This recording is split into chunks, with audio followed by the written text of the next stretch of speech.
Oi pessoal, aqui é o Dr. Jairo Bauer, eu mesmo, e esse é o podcast do Fala Aí, um programa que toda semana responde a 6 dúvidas, 6 perguntas dos nossos ouvintes, dos nossos seguidores sobre saúde, sexualidade e comportamento. Quer a sua dúvida respondida? Então escreve pra gente no @JairoBauerOficial ou então no nosso site doutorjairo.com.br. Manda sua dúvida, a gente seleciona e você pode ouvir aqui mesmo. Valeu! E olha só a dúvida do Luca. Doutor, eu odeio a aula online, não consigo me concentrar. Minhas notas caíram muito e sinto que não aprendi nada esse ano. Será que é melhor largar agora? Olha, Luca, nós estamos em outubro, quase novembro daqui a pouco, né? Falta muito pouco tempo para acabarem as aulas, tanto nas escolas como nas universidades. Então eu acho que não vale a pena você largar agora. As aulas online, elas são diferentes das aulas presenciais. Para muita gente, essa diferença não atrapalha. Rapidamente essas pessoas conseguiram migrar do modelo de aula presencial para o modelo de aula à distância, aulas online. Só que para outras pessoas, prestar atenção na aula online, não estar com o professor, se comprometer ou ter a liberdade de fazer essas aulas no momento que seja mais adequado durante seu dia, para muita gente esses processos complicaram a rotina de aprendizado. Se você acha que você não aprendeu nada, eu acho que essa é uma falsa sensação, alguma coisa você aprendeu, releia, reveja as aulas, discuta com seus amigos, com seus colegas, né, sobre questões que você tem dúvida e foca aí nesses meses que faltam para ter o melhor rendimento possível. É muito chato a gente perder um ano da vida da gente, né, escolar ou universitária, por conta dessa situação de aulas online. Até porque, Luca, daqui para frente, a depender do andar da pandemia, talvez as aulas online permaneçam durante algum tempo, ou pelo menos um modelo misto de ensino entre aulas presenciais e aulas online. De qualquer forma, pensa bem, com atenção, com carinho nessas minhas considerações e boa sorte. Valeu! E olha só a dúvida da Carol. Jairo, coito interrompido pode falhar e eu engravidar? Eu pratico esse método há muito tempo e deixei de tomar pílula pelo risco de trombose. O que eu faço? Carol, a primeira questão que eu queria trazer para você é a seguinte: coito interrompido pode sim falhar, né? Ele não é considerado um método eficaz de prevenção de gravidez. Por que pode falhar? Porque às vezes pode escapar do pênis do homem durante a relação sexual um pouco de esperma, ou se ele teve uma ejaculação anterior, aqueles líquidos pré-ejaculatórios podem carregar espermatozoides que ficaram presentes na uretra. O homem ainda pode achar que ele vai se controlar, mas ele não consegue se controlar e ejacula dentro da vagina. Então tudo isso traz risco de gravidez. Ah, você pratica há muito tempo e nunca aconteceu nada. Provavelmente você deu sorte. Ou você tem uma dificuldade de engravidar natural, ou você não estava no teu período fértil, ou você contou com um pouco de sorte. Mas tudo isso são apenas hipóteses e um dia essa tua estratégia pode falhar. Então eu recomendaria um uso de um método mais eficaz. Você não quer usar hormônio? Então você pode pensar em camisinha, em DIU, você pode pensar no diafragma, enfim, tem uma série de possibilidades. Existem pílulas hoje muito mais modernas, com outros componentes ou com componentes que têm menos efeitos colaterais e o risco de trombose diminui também. O que eu recomendo? Que você converse com o seu ginecologista e que juntos vocês pensem no método anticoncepcional que melhor se adapta para você nessa fase da sua vida. Tá bom? Boa sorte!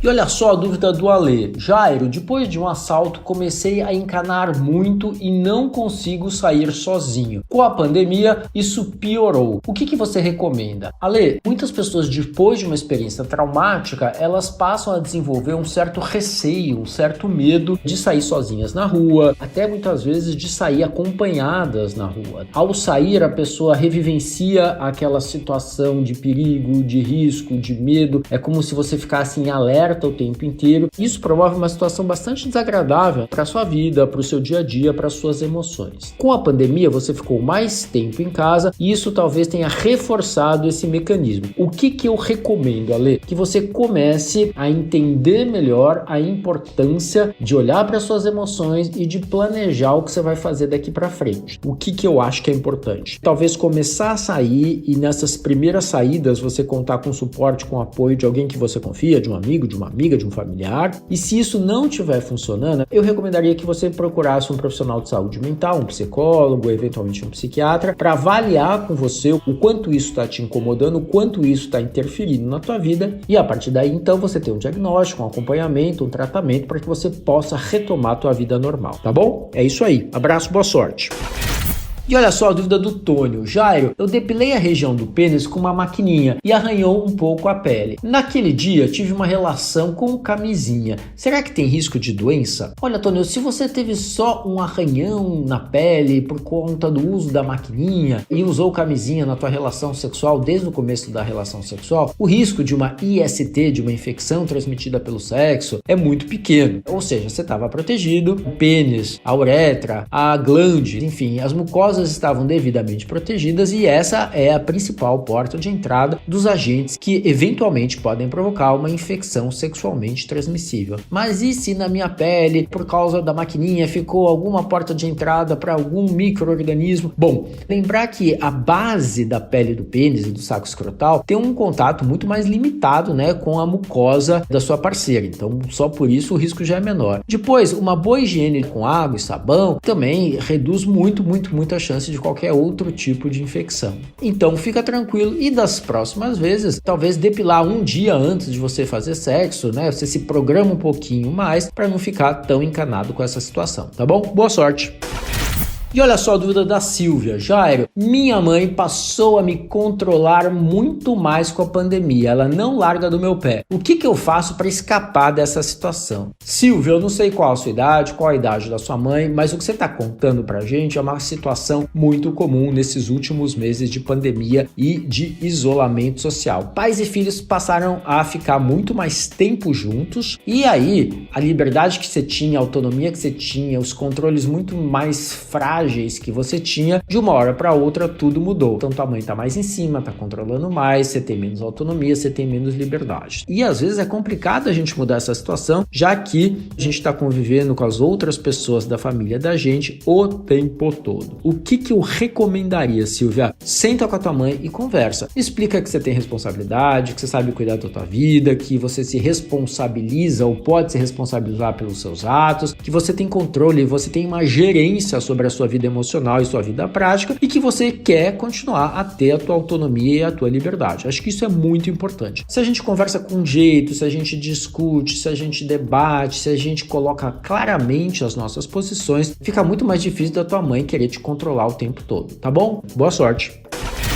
E olha só a dúvida do Leon. Hoje falhei com uma garota que é bem mais nova do que eu. Fiquei nervoso e não tive nem ereção, nem atração por ela. O que aconteceu? Olha só, Leon, você está contando pra gente uma situação que aconteceu hoje, muito recente. Você foi tentar fazer sexo, ter intimidade com uma parceira, uma garota mais nova do que você. Você ficou nervoso, e quando a gente fica muito nervoso, a resposta natural para isso é um aumento da ansiedade. E esse aumento da ansiedade pode realmente dificultar a ereção, e até por conta dessa dificuldade de ereção a gente fica tão tenso, tão ansioso, tão preocupado, que a gente deixa até de sentir prazer e desejo, né, naquele momento. O que aconteceu foi basicamente essa situação. O que você pode fazer a partir daí é não valorizar essa história, entender ela como um evento isolado, um evento único, e seguir com a tua vida adiante, sem maiores problemas. Possivelmente, se você tiver uma nova chance com essa menina, a intimidade, a parceria de vocês, o fato de vocês estarem juntos de novo, pode reduzir o teu nervosismo, reduzir a tua ansiedade, e tua vida sexual com ela pode ficar muito mais fácil, tá bom? Boa sorte! Tá com alguma dúvida? Então escreve pro nosso Instagram,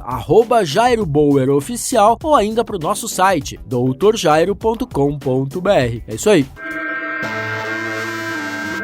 Você ouviu Fala Aí, com o Dr. Jairo Bauer.